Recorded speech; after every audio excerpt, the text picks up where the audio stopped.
ஒரு செடி வளருது. ஒண்ணுமே இல்ல அந்த இடத்துல. ஒரே ஒரு சின்ன விதை நம்ம போடுறாங்க. அந்த விதையிலிருந்து அந்த இடத்துல ஒரு செடி வளருது. அதிலிருந்து ஒரு ஆலமரம் வளருது. அது ஒரு சில வருடங்களுக்கோ, பல வருடங்களுக்கோ இருக்குது. ஒரு செடி வளர்ந்தோ, இல்ல ஆலமரமோ, மரமோ ஏதோ வளருது. வளர்ந்து அதுக்கப்புறம் எங்க போகுது பார்த்தீங்கன்னா, திருப்பி பேக் டு ஒண்ணுமே இல்ல.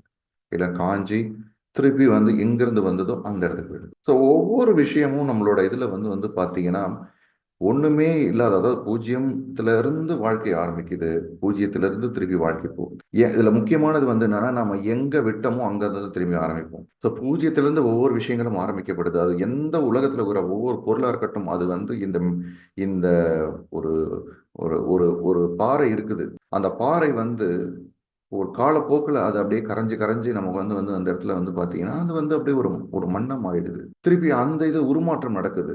ஒரு செடியா இருக்கட்டும், ஒரு ஒரு mineral kingdom, plant kingdom, human kingdom சொல்லக்கூடிய அந்த இந்த இந்த மனிதன் வந்து வந்து வந்து பார்த்தீங்கன்னா ஒண்ணுமே இல்லாத இடத்துல இருந்து வந்து திருப்பி அந்த இது திருப்பி அந்த அனுபவத்தை அடுத்தது எங்க விட்டோமோ திருப்பி அந்த அனுபவத்தை பெறதுக்கு திருப்பி வேற ஒரு இதுக்கு, வேற ஒரு இடத்துலயோ இல்லை இதுலயோ எங்கேயோ பிறந்து திருப்பி அந்த அனுபவத்தை திருப்பி ஸ்டார்ட் பண்றாங்க. ஸோ ரொம்ப ரொம்ப முக்கியம். இது என்ன அப்படின்னா, நம்ம இது தேவையில்லாம நம்ம ஒரி பண்ணிக்கணும்னு அவசியம் கிடையாது. இறப்புன்றது வந்து நார்மல். நிறைய பேர் இன்னைக்கு வந்து நான் பர்சனலா உணர்ந்த ஒரு விஷயம்.